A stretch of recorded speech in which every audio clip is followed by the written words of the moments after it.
Bir gün bir kişi gece vakti yol ilə gedərkən yolun qırağında çiçək satan körpə qız uşağı bunun qarşısını kəsib dedi ki, əmi sən gül alarsan.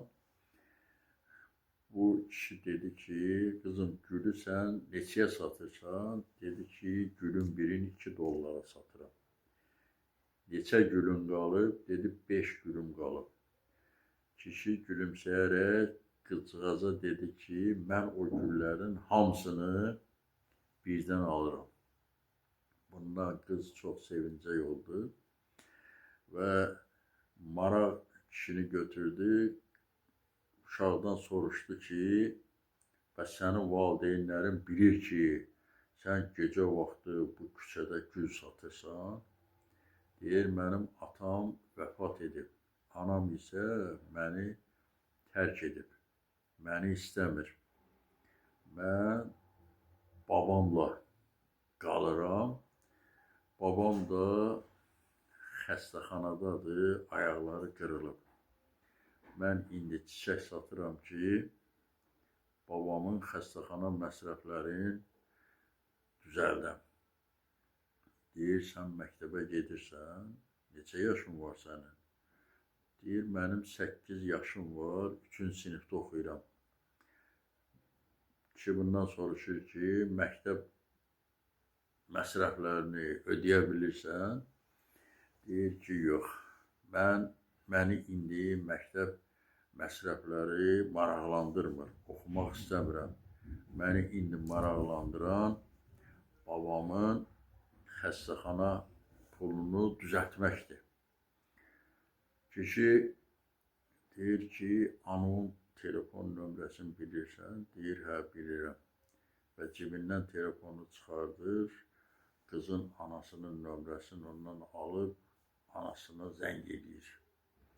O biri başdan bir qadın səsi cavab verir.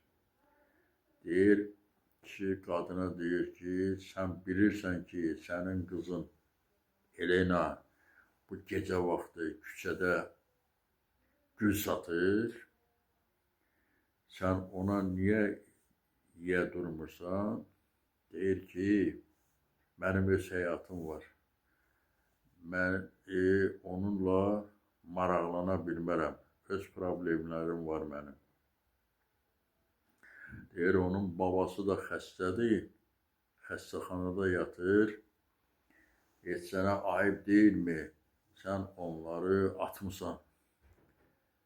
Qadın oradan etinasız cavab verir ki, mənim öz problemlərim var, onlar məni maraqlandırmır. Buna görə kişi cibindəki pulu çıxardır, bu pul balaca qıza uzadır, deyir ki, burada $10.000 pul var. Qız deyir, yox, mən bu pulu ala bilmərəm. Deyir, yox, mən bu pulu sənin üçün sədəqə vermirəm. Bu pul sənin babanın xəstəxana məsrəflərini ödəmək üçündür. Mən bunu ona görə verirəm. Deyir, yox, mənim babam deyib ki, heç kimdən boş yerə pul almacına, zəhmət çəkilməmiş pul qəbul etməcına. Deyir, yox, sən bu pulu əgər babanın tez sağalmasını istəyirsənsə, bu pulu götürməlisən. Mən bunu sənə iyanə vermirəm.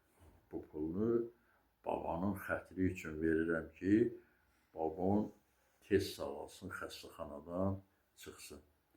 Və qızın əlindən tutaraq deyir, gəl gedək, babanı xəstəxanada yoxlayaq, həm də onun xəstəxana məsrəflərini ödəyək.